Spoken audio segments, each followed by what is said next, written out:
ಪಂಚಾಯಿತಿ ಲಿಮಿಟಲ್ಲಿ ಈ ಖಾತಾ ಕೊಡೋದು ಈ ಕರ್ನಾಟಕ ಸರ್ಕಾರದ ಮುಖ್ಯ ಉದ್ದೇಶ. ಯಾಕೆ ಅಂದರೆ ಅವರು ಪಂಚಾಯಿತಿ ಲಿಮಿಟಲ್ಲಿ ಇರೋ ಎಷ್ಟೋ ಲಕ್ಷ ಪ್ರಾಪರ್ಟಿಗಳು ರೆವೆನ್ಯೂ ಅಂಡರ್ ಬರೋದಿಲ್ಲ, ಟ್ಯಾಕ್ಸ್ ಪೇ ಮಾಡ್ತಾ ಇಲ್ಲ. ಅದಕ್ಕೆ ಖಾತೆ ಕೊಟ್ಟು ಅದನ್ನು ಟ್ಯಾಕ್ಸ್ ಅಂಡರಿಗೆ ತರಬೇಕು ಅನ್ನೋದು ಕರ್ನಾಟಕ ಸರ್ಕಾರದ ಉದ್ದೇಶ.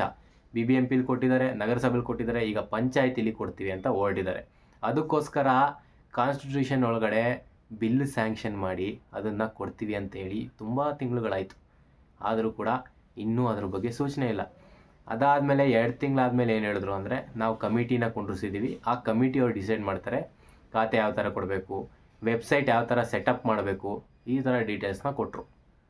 ಹಾಗಾಗಿ ಮೊನ್ನೆ ಹೋದ ತಿಂಗಳು ಏನು ಹೇಳಿದ್ರು ಅಂದರೆ, ಪ್ರಿಯಾಂಕ್ ಖರ್ಗೆ ಅವರೇ ಪಂಚಾಯತ್ ರಾಜ್ ಮಿನಿಸ್ಟರ್ ಈಗ ಕರ್ನಾಟಕ ಸರ್ಕಾರದಲ್ಲಿ, ಅವರು ಪಂಚಾಯತಿ ಲಿಮಿಟಲ್ಲಿ ಈ ಖಾತೆ ಕೊಡೋದಕ್ಕೆ ಮುಖ್ಯವಾದ ಒಂದು ಪಾತ್ರ ನಿಭಾಯಿಸ್ತಾರೆ.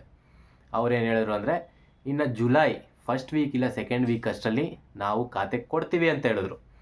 ಆದರೆ ಅವ್ರು ಹೇಳಾದ್ಮೇಲೆ ಏನಾಯಿತು ಅಂದರೆ, ಖಾತೆ ಕೊಡ್ತೀವಿ ಅಂತ ಅವ್ರು ಹೇಳಿದ್ರು, ಇನ್ನೇನು ಈ ವಾರ ಇಲ್ಲ ನೆಕ್ಸ್ಟ್ ವಾರದಷ್ಟರಲ್ಲಿ ಅಂತ.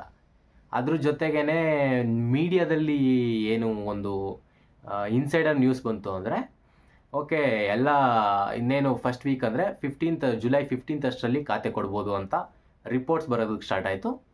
ಅದ್ರ ಪ್ರಕಾರನೇ ಇನ್ನೇನು ಜುಲೈ 15 ಕೊಡ್ಬೋದು ಅಂತ ಎಕ್ಸ್ಪೆಕ್ಟೇಷನ್ಸ್ ಇತ್ತು. ಈಗ ಜುಲೈ 15 ಆಗಿ ಇವತ್ತು ಜುಲೈ 17, 2 ಡೇಸ್ ಎಕ್ಸ್ಟೆಂಡ್ ಆದರೂ ಕೂಡ ಅದ್ರ ಬಗ್ಗೆ ಯಾವುದೇ ನ್ಯೂಸು ಇಲ್ಲ. ಈ ಸರ್ಕಾರದಲ್ಲಿ ಇನ್ನೊಂದು ಏನಾಗ್ತಾ ಇದೆ ಅಂದರೆ, ಇವರು ಬರೀ ಅದು ಮಾಡ್ತೀವಿ ಇದು ಮಾಡ್ತೀವಿ ಅಂತ ಹೇಳೋದು ತುಂಬ ಆಗೋಗ್ಬಿಟ್ಟಿದೆ. IT ಪಾರ್ಕ್ ಎರಡನೇ IT ಪಾರ್ಕ್ ಮಾಡ್ತೀವಿ ಅಂತ ಹೇಳಿದ್ರು. ಬೆಂಗಳೂರಲ್ಲಿ ಅದೇನೋ ಟವರ್ ಮಾಡ್ತೀವಿ ಅಂತ ಹೇಳಿದ್ರು, ಬ್ರ್ಯಾಂಡ್ ಬೆಂಗಳೂರು ಮಾಡ್ತೀವಿ ಅಂತ ಹೇಳಿದ್ರು, ಗ್ರೇಟರ್ ಬೆಂಗಳೂರು ಮಾಡ್ತೀವಿ ಅಂತ ಹೇಳಿದ್ರು. ಬರೀ ಹೇಳ್ತಾನೆ ಇದ್ದಾರೆ.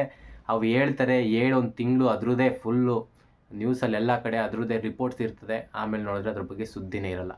ಪೆರಿಫೆರಲ್ ರಿಂಗ್ ರೋಡ್ದು ಅದೇ ಥರ ಆಯಿತು. ಪೆರಿಫೆರಲ್ ರಿಂಗ್ ರೋಡ್ 2 ಮಾಡಿಬಿಡ್ತೀವಿ, ಇನ್ನೇನು ಬಂದ್ಬಿಡುತ್ತೆ ಅಂತ ಹೇಳಿದ್ರು. ಅಲ್ಲಿ ಕೆಂಪೇಗೌಡ ಲೇಔಟ್ ಮಾಡಿದ್ರು, ಅದು ಇನ್ನೇನು ಆಗಿದೆ ಅನಿಸುತ್ತೆ. ಇನ್ನು ಮಿಕ್ಕಿರೋ ಎಷ್ಟೊಂದು ಲೇಔಟ್ಗಳನ್ನ ಅವರು ಯಾವುದು ಪಬ್ಲಿಷ್ ಮಾಡಿದ್ರು. ಓಕೆ, ಪೆರಿಫೆರಲ್ ರಿಂಗ್ ರೋಡ್ ಸುತ್ತಮುತ್ತ ಇಷ್ಟೊಂದು ಲೇಔಟ್ಸ್ ಮಾಡ್ತೀವಿ ಅಂತ.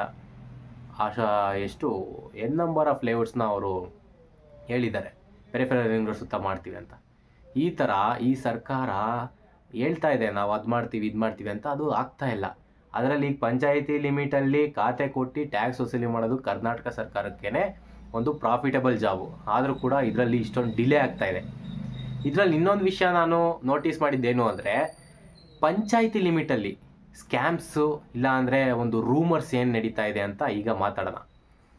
ಪಂಚಾಯಿತಿ ಲಿಮಿಟಲ್ಲಿ ಏನು ಮಾಡ್ತಾ ಇದ್ದಾರೆ ಅಂದರೆ, ಇವ್ರು ಸೈಟ್ ಮಾಡೋರು ಇದು GPA ಅಗ್ರಿಮೆಂಟ್ ರಿಜಿಸ್ಟರು ಈ ಥರದ ಒಂದು ರಿಜಿಸ್ಟ್ರ್ ಮಾಡ್ಕೊಂಡು ಪ್ರಾಪರ್ಟಿಗಳನ್ನ ಈಗಲೂ ಮಾರ್ತಾ ಇದ್ದಾರೆ.